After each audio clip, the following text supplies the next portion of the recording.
Welcome to Her Time to Talk. I'm Megan Clark, a licensed professional counselor and the founder of Her Time Therapy, a group practice dedicated to supporting women's mental health. This podcast is for women, by women, and is all about creating a safe place for our experiences, amplifying our voices, and empowering each other with the knowledge to improve our mental health. Today, we're diving into a topic that's close to my heart, self-care. But we're not just talking about bubble baths or spa days. We're redefining what self-care really means, exploring why it can be so hard for us as women to prioritize ourselves, and discussing how to practice self-care across 8 essential domains to truly thrive. So, let's start by addressing the essential question. Why is it so hard for women to prioritize self-care on a consistent basis? After all, we hear about self-care all the time. It's splashed across social media accounts. Our friends, family, and even our therapists preach about it. And it's really become so common that in a way it's lost meaning. Because self-care is marketed as something that we should do, it just becomes another overwhelming item on our to-do list. Another thing to feel guilty about if we just don't get to it. For many of us, the challenges to practicing self-care consistently and understanding what self-care means for us as individuals is connected to societal expectations. Women are often raised to be caregivers, to put others' needs ahead of their own. This feeds a constant underlying layer of guilt that all women seem to have. And when we take the time to do something like go to the gym or get a massage, we run into an internal conflict. We are practicing self-care, as we've been told to do, yet still that directive comes in conflict with another directive that we've been conditioned to believe and follow since birth. And that is that to be a good woman, you are selfless and you are sure to take care of others ahead of yourself. So even when you do the quote right thing and practice some form of self-care as often as you can, a little voice pops up that says something like, I should really have been home helping my kids with homework instead of spending that full hour at the gym. Or it felt really great to finally get my hair done for the first time in 6 months, but gosh, I really should have spent that money on something for the family. So really any thought that equates to this was great, but because I spent time, money, or resources that benefited only myself, I'm being selfish. Does this sound familiar? If not, take a moment to listen to our episode on human giver syndrome and then come back to this one. Another challenge to practicing self-care consistently for women is the invisible labor that we carry that often goes unacknowledged by others and sometimes even by ourselves.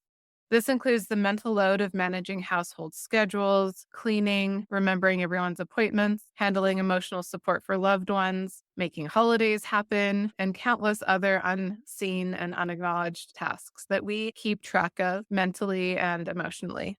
These responsibilities add up and increase our mental burden, leaving little time or energy for consistent self-care.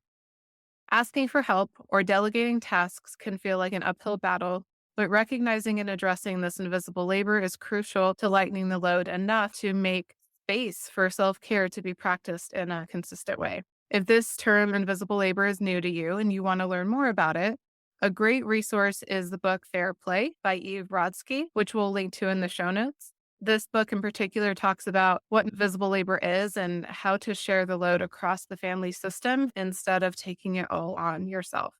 But here's the truth. You can't pour from an empty cup. We've all heard it, and I know that's an overused phrase. And honestly, many women may even challenge that phrase because how often do we actually pour from a basically depleted cup? Functioning from a place of being drained and exhausted all the time, but we know this isn't sustainable.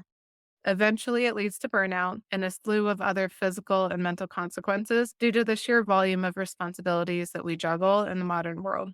So that means consistent self-care isn't a luxury, it's a necessity. It's about giving ourselves permission to thrive, not just survive. And the first step is redefining what self-care actually means and what it looks like in our lives. As we've said, self-care is so much more than getting a massage or going to the gym. It's about addressing all aspects of your well-being, and there are probably more aspects to that well-being than you may realize. So we're going to dive into it and actually break self-care down into 8 domains, each of which play a crucial role in our mental health. So let's start with the obvious one, physical self-care. This is the one that we often think of first. It's about taking care of your body. So examples are exercise, getting enough sleep, eating nutritious meals on a routine basis. It could also mean scheduling that overdue doctor's appointments instead of just focusing on the doctor's appointments for your family, which is one of those invisible labor tasks that women tend to take on. Yet for many women, establishing consistent physical self care is daunting and feels unachievable. It's the subject of most New Year's resolutions, right? It's the one that we talk about and that we are talking about first because it sets the foundation for all other types of self care. If you're not sleeping, feeding yourself well, and moving your body each day, then your physical and mental well being will suffer. There's no way around this one. So, if you are struggling to establish good habits in this domain, consider working with a therapist, a personal trainer, and/or a nutritionist to help set an achievable routine. The second domain is psychological self care. This involves nurturing your mind and emotional resilience. Engaging in activities like journaling, therapy, and practicing mindfulness or meditation are all great options here. Setting boundaries with yourself and others and saying no when needed are also forms of psychological self care, as is taking mental breaks throughout your day to just take a moment and breathe and pause from thinking about so many things. For women, lack of psychological self care is a really common cause of some of the mental health conditions that we see them come to us with, like anxiety and depression in particular.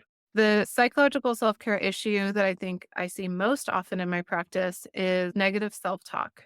If you find yourself speaking internally in a way that is more degrading, aggressive, and cruel compared to what you would ever think of saying to a loved one, then this is an area of psychological self care you may want to start with. A therapist, of course, can be helpful in this process, but if you want to try to work on negative self talk by yourself first, we recommend using a thought tracker so that you get a sense of just how often you're having this negative self talk occur throughout the day and what it's really looking like.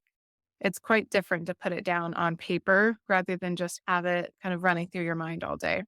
You can also use a worksheet that helps you reframe negative self talk as a guide if you have trouble stopping it and challenging it on your own. So, we will link some of those resources in the show notes. The third area of self care is spiritual. And this doesn't have to be religious, although it certainly can be. Attending a church ceremony or reading religious texts can definitely be a form of spiritual self care. But this is really about simply connecting to something bigger than yourself.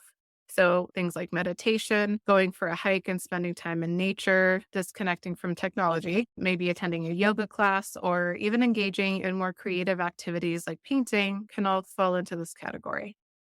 Next, we have emotional self care. Acknowledging and expressing your feelings in healthy ways is the goal here. How often and with who are you able to share your emotional truths? Are you even honestly identifying the emotions that you're having to yourself? Practicing emotional self care may look like having a heart to heart with a friend, writing a gratitude list, attending a therapy session, or even crying when you need to. If you're the type of person who has a hard time slowing down long enough to notice and feel your own emotions, a good place to start may be to schedule 5 minutes a day where you stop what you're doing, stop all the responsibilities, try to slow down the thoughts, take a deep breath, and just try to identify what are the top three emotions coming to the surface. If you have a hard time putting words to it, you may use something called an emotion wheel to help you in that process. And we'll also link that resource for you. Our fifth category of self care is personal. This is about doing things that bring you joy or help you to grow as a person. Now, this category can sometimes be difficult for women because it fully contradicts what we're conditioned to do as givers. Practicing personal self care means doing things for your own benefit. So, this may look like reading for pleasure, spending time engaging in a hobby, or doing anything that moves the needle on your personal goals that doesn't necessarily benefit anyone else or have anything to do with them. This is something that's just for you.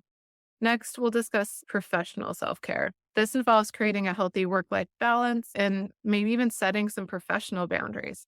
It could also mean taking a mental health day or investing in continuing education or another degree in order to change your career path. A good way to start practicing professional self care is to actually do a time and values assessment. Basically, calculate the time that you spend on certain professional and personal activities across the span of your week. Just take a holistic view of where did all of your time go over the course of 7 days. In doing this, if you notice that, say, 90% of your time is spent on work related activities that you really don't feel that passionate about and you don't really feel like they move you forward in a career that you love, then it may be time to reassess. Your time allotment should ideally be in alignment with your value system. If you value prioritizing a lot of time with aging parents, for example, working 60 plus hours a week is out of alignment with your values at this particular stage of your life. So, really, anytime we are unbalanced and have a misalignment between how we spend our time and the values that we hold as a person, that creates a system where our mental health suffers.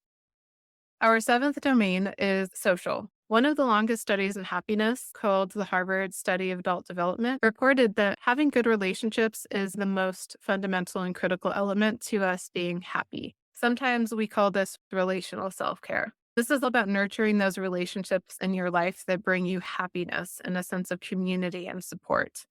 Ideally, this looks like carving out dedicated time on a at least semi-regular basis to just be around the people you love and spend quality time with people who uplift you. However, it can also look like doing some self-reflecting on relationships that are not bringing you joy and doing the work to distance yourself from toxic dynamics when necessary. For women who are experiencing abusive situations, this can be especially difficult because an abuser has likely isolated you and eroded your trust in your own self and your own judgment. So, if you find yourself unsure if a relationship is bad enough to leave, or if you determine that you do want to leave a relationship but are not sure how to do so safely, we recommend reaching out to work with a licensed mental health provider that specializes in domestic violence and interpersonal partner violence. We will also link to some resources in the show notes that can help support you if you're feeling unsafe leaving a relationship, as well as information on how to identify green flags and red flags in those relationships. One of our next episodes will focus solely on relationships, so stay tuned as we dive much deeper into this element. Finally, perhaps surprisingly to some, our last category is financial self care.